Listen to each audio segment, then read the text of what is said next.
안녕하세요. 지호입니다. 오늘부터는 그 ETF 읽어드리는 거를 저 혼자서 한번 진행을 해보려고 하고 있습니다. ETF 투자 설명서도 같이 읽어보고, 그리고 오늘부터는 가급적이면은 뭔가 비교할 수 있는 상품도 같이 비교해보면서 어떤 상품이 연금저축에 조금 적합할지를 한번 판단을 해보도록 할게요. 제가 판단하는 거는 저만의 생각과 저만의 기준으로 바탕으로 하는 거니까 참고하는 형태로만 해주시면 좋을 것 같습니다. 그리고 시작하기 전에 저희 컨텐츠가 유익하다고 하면은 계속 알림 받아 보시게 구독과 좋아요도 부탁드립니다. 제가 오늘 가져온 상품은 연금저축에서 어떤 게 더 나은 선택일까라는 거를 한번 해보기 위해서 S&P 500이랑 다우, 배당 다우를 가져와 봤는데 인터넷에 찾아보고 뭐 유튜브에서도 보니까 이 두 가지를 대부분 좀 많이 궁금해 하시는 것 같더라고요. 그래서 우리나라의 상품을 한번 비교해 보면서 외국 데이터도 같이 보고 결국에는 어떤 게 좀 더 나은 선택일지 한번 제가 판단을 해보고 여러분들에게 정보를 제공해 드리도록 하겠습니다. 또 계속 업데이트를 해서 좋은 정보를 전달 드릴 수 있도록 해볼게요. 그리고 혹시 저희가 읽어드리는 상품에 추가적으로 궁금하거나 아니면 연금저축과 관련해서 궁금한 등등의 내용이 있으시면은 언제라도 편안하게 아래 설명란에 적어둔 이메일로 보내주시면은 답변 드리도록 하겠습니다. 그럼 본격적으로 S&P 500이랑 배당 다우를 한번 비교해 보도록 할게요. 첫 번째는 이제 투자 위험 등급입니다. S&P는 미래에셋 거를 가져와 봤고 배당 다우는 상장한 지 시간이 된 한국 투자 거를 가져와 봤어요. 그래서 S&P 같은 경우는 다소 높은 위험인 3등급, 그리고 배당 다우는 2등급이 나왔거든요.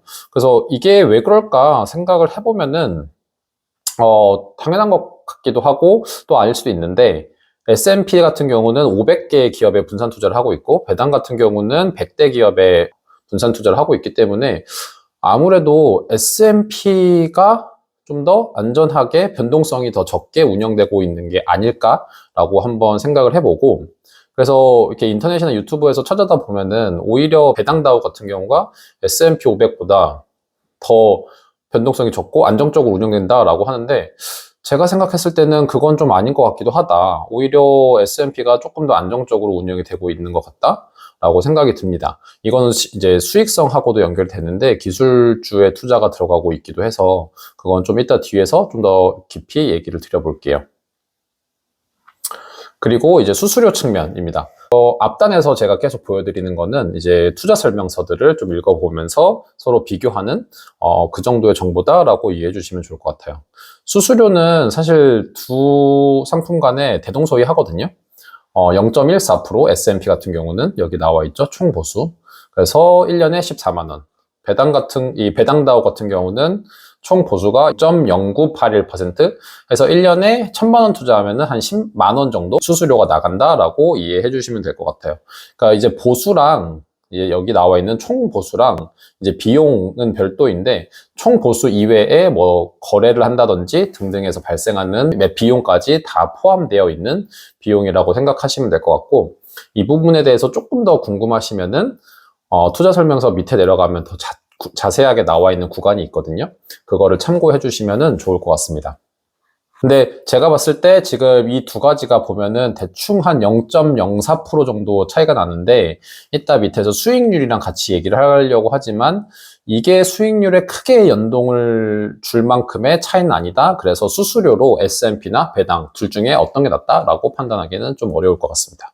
그러면은 이제 S&P와 배당 다우의 투자 전략을 한번 보도록 하겠습니다. 그래서 S&P 500 지수 둘 다 똑같은 이제 회사에서 발표를 하는 지수를 활용을 하는데, S&P 다우 존스 인덱스에서 발표하는 지표를 활용을 하고 있고, S&P는 그 중에서 S&P 500 지수를 이제 따라가는 거고, 배당 다우는 다우 존스 US 디비든 100를 따라가는 거라서, 그러니까 배당 다우 같은 경우는 배당 성향이 강한 회사들을 100개 정도 모아서 ETF를 만들었다라고 이해를 해주시면 되고, S&P 같은 경우는 미국의 500대 기업을 선정을 해서 인덱스를 만들었다라고 생각해 주시면 되는데, S&P 같은 경우는 그러다 보니까 아무래도 기술주, 그러니까 최근에 엔비디아라든지 애플이라든지 이런 고도의 성장성을 보이는 회사들도 여기에 들어가 있다라고 하면은, 배당 다우에는 배당을 강하게 하되 오히려 성장성이 좀 낮은 회사들이 여기에 들어가 있다라고 보시면 될 것 같아요.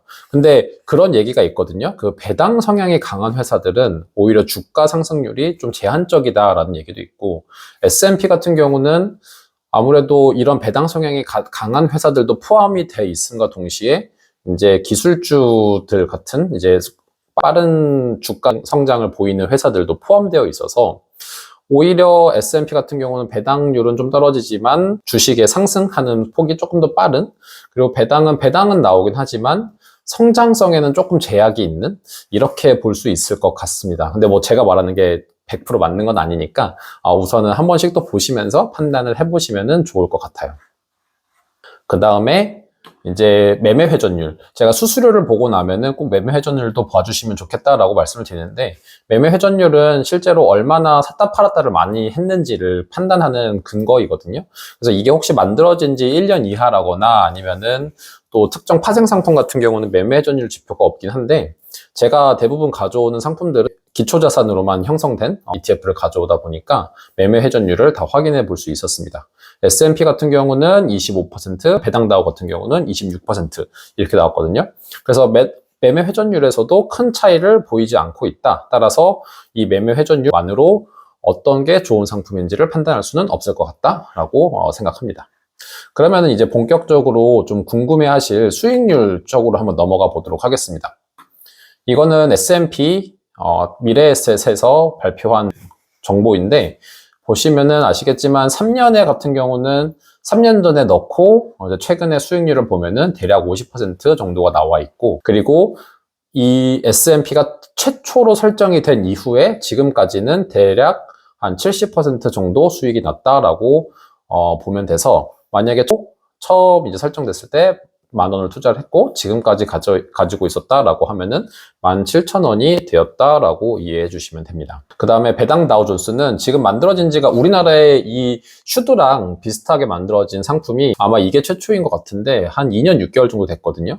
그래서 수익률을 비교를 해보니까 19.8%가 나왔고, 이 동일한 기간에 S&P 같은 경우는 얼마나 성장을 했냐라고 봤을 때 25%였거든요. 그래서 한 2년 6개월간의 차이는 한 5.2% 정도가 났고, 실제로 연간 환산해보면 한 2에서 2.5% 정도가 수익률 차이가 나지 않았을까 생각이 듭니다. 근데 이렇게만 보면은 아무래도 좀 기간이 짧고 좀 뭔가 비교하기에는 좀 너무 부족하지 않아요? 라고 할 수 있어서 미국의 스파이하고 그 다음에 슈드 데이터를 좀 가져와 봤는데요.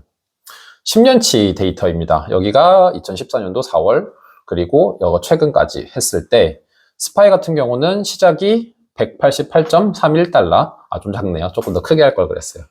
그리고 최근 종가가 111.72달러 해서 대충 수익률이 271% 정도가 나왔고, 그리고 연 환산으로 해보면은 대략 11.7% 정도의 수익률을 보여왔습니다.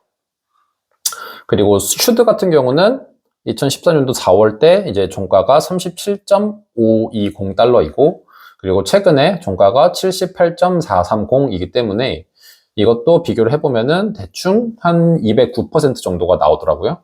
그렇게 했을 때 연 환산하면은 한 8.5% 정도가 나옵니다. 이렇게 했을 때 차이가 3.2% 정도이거든요. 3.2% 정도면은 이게 시간이 쌓이면 생각보다 큰 차이가 날 수 있는데, 사실 스파이하고 슈드에서의 이 수익률은 이게 끝이 아니거든요. 아무래도 배당이라는 게 껴있기 때문에 배당도 한번 더 보도록 하겠습니다.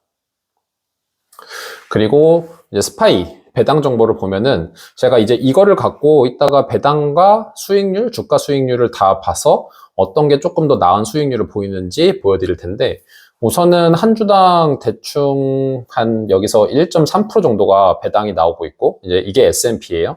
그 다음에 배당 성장률은 4.95%다라고 나와 있어요. 그러니까 이게 과거 데이터기 때문에 미래는 바뀔 수 있지만 우선 이것만 갖고 한번 비교 분석을 해보도록 하겠습니다. 그리고 슈드는 3.37%를 배당을 주는데 지금 배당 성장률은 한 3.77% 정도 매년 이렇게 올라간다라고 되어 있습니다. 이 자료는 스톡 아날리시스에서 가져왔습니다. 마지막으로 이제 비교한 자료를 좀 보여드리면은 S&P 같은 경우는 첫 해에 10,000원만 투자를 하고 이제 배당 받은 게 130원 이렇게 한 다음에 배당 성장률을 곱해서 매년 받을 수 있는 배당률이 얼마인지 보여드렸고, 이렇게 한번 계산해 보았고, 그리고 이제 앞에서 11.7%라고 하는 성장률을 그냥 한번 계산을 해봤어요. 그렇게 했을 때 10년 차에 10,000원 투자했을 때 27,100원 정도가 되고, 배당으로 받은 수익은 한 1,631원 정도가 된다고 했을 때, 이 두 개를 다 더한 게 최종적인 수익률이다라고 보고 한 몇 프로가 나왔을지 보니까 287.01%가 나왔습니다. 비슷한 공식대로 미국 배당 다우존스도 한 10,000원에서부터 시작을 해서 여기서 나온 8.5%를 주가에다가 반영을 하고 3.37%와 3.77%를 여기 배당에다가 한번 반영을 해 보았습니다. 그렇게 했을 때 10년 뒤에는 2839원이 됐고, 배당으로는 4,003원 정도의 수익을 냈다라고 보여줍니다. 그렇게 했을 때 총 수익은 10년이 지났을 때 248.42%가 나왔다라고 계산이 됐습니다. 이렇게 해보면은 10년 총 차이는 S&P에 투자를 하고 이제 배당 다우존스에 투자를 했을 때 총 차이는 약 한 38.59%가 나오거든요. 이게 사실은 적은 수치가 전혀 아니고, 38.59%가 만약에 연금저축은 20년에서 30년 이상을 투자를 하기 때문에 이게 누적이 되면 또 다른 100% 이상이 될 거기 때문에, 이 경우에는 사실 내 20년 뒤, 30년 뒤에 모여있는 자금의 차이가 엄청 커질 거거든요. 그러니까 연간 3.7%라고만 했을 때도 계산해보면 나올 수 있겠지만, 그래서 사실 만약에 저라면 저는 S&P를 선택을 할 것 같아요. 수익률 차이에서 너무 크기 때문에. 그러면은 아까 맨 앞에서 말씀드렸던 수수료를 한번 반영을 하고도 어떤 차이가 있을지를 봐야 되는데, 여기서 지금 보시면 아시겠지만 0.04% 정도가 차이가 나거든요. 그렇게 했을 때 연간 여기서 0.04%를 뺀다고 하더라도 실제로 수익률은, 연간 차이가 나는 수익률은 3.6%이기 때문에 이건 어마무시하다라고 생각이 되거든요. 그러니까 은행에서 요새 3% 이상의 적금을 주는 곳이 없는데 이거를 날리기에는 너무 아쉽지 않나? 라는 생각이 듭니다. 그래서 최종적인 결론을 말씀을 드려보면은, 만약에 연금저축을 운영을 하거나 IRP 계좌를 운영함에 있어서는 저는 과거 데이터를 바탕으로 봤을 때는 S&P를 선택을 할 것 같다. 그리고 혹시 지금 당장 꼭 이렇게 연금 투자가 아니라 IRP 계좌를 이런 걸 하는 게 아니라 그냥 파이어가 되기 위한, 아니면 또 다른 이제 목적이 있으신 분이라고 하면은 다우에 투자를 해서, 그러니까 배당금을 받는 것도 나쁘지 않다라고 생각은 드는데, 적은 돈으로 향후에 노후 자금을 모으기 위한 목적이라고 했을 때는 저라면 최소한, 그리고 10년, 20년이 남아있다? 만약에 한 10년에서 30년까지 투자가 가능하시다라고 보면은 저는 무조건 S&P 500을 선택을 할 것 같습니다. 근데 뭐 아까 말씀드린 것처럼 내가 지금도 좀 이 연금 투자에다가 넣어놓고 소득이 없이 살기 힘든다, 아니면 뭐 다른 이유가 있다라고 할 때는 배당도 나쁘지 않다라고 봐요. 기본적으로 성장률도 나쁘지 않고, 성장률도 그래도 1년에 연 8%니까 이 정도면은 한 9년이면은 더블은 되거든요. 10년 하니까 2%가 나왔기 때문에 한 9년 차에 이미 한 투자금의 2배로 되어 있는 상황이 될 테고, 그러면서 배당금도 받으면서 이제 조금 더 삶을 안정적으로 영위할 수 있기 때문에 나쁘지 않은 선택이다라고 말씀은 드릴 수 있을 것 같습니다. 그런데 제가 봤을 때는 최근에 뭐 이렇게 인터넷 등등에서 파이어, 내가 지금 당장 빠르게 일을 그만두고 모아둔 목돈으로 살기 위해서 만든 투자 방법으로 좀 많이 나온 것 같은데, 이런 것들로 인해서 착각은 아니고 착시가 아닐까. 그러니까 사실 데이터로 두고 비교를 해보면 S&P 500이 저는 월등하게 더 좋은 상품이다라고 생각이 들어요.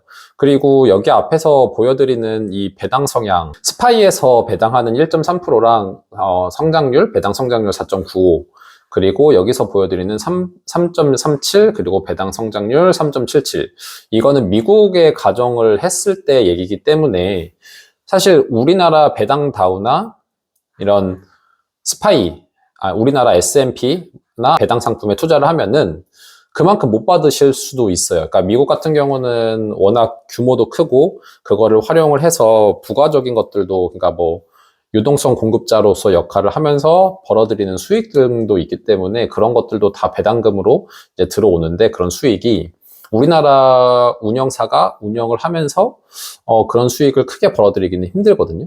그래서 아마 다른 영상에서 보면 배당 투자를 하기 위해서는 미국에 직접 투자를 해라, 미국 ETF를 직접 사라라고 하시는 것들처럼 그게 더 나은 선택일 수 있고, 연금 투자는 연금 저축이나 아니면은 IRP 계좌를 운영을 하시면서는 이 배당 성향의 배당다우에 투자를 하는 게 크게 좋은 선택이 아닐 수 있다라고 생각이 듭니다. 이건 근데 어쨌든 저의 판단이기 때문에 제가 드린 정보를 바탕으로 투자를 하시는 분들이 직접 결정을 하시면 좋을 것 같고, 다만 저라면은 더 이상 고민하지 않고 S&P 500에 넣고 10년, 20년 오랫동안 투자를 할 것 같습니다.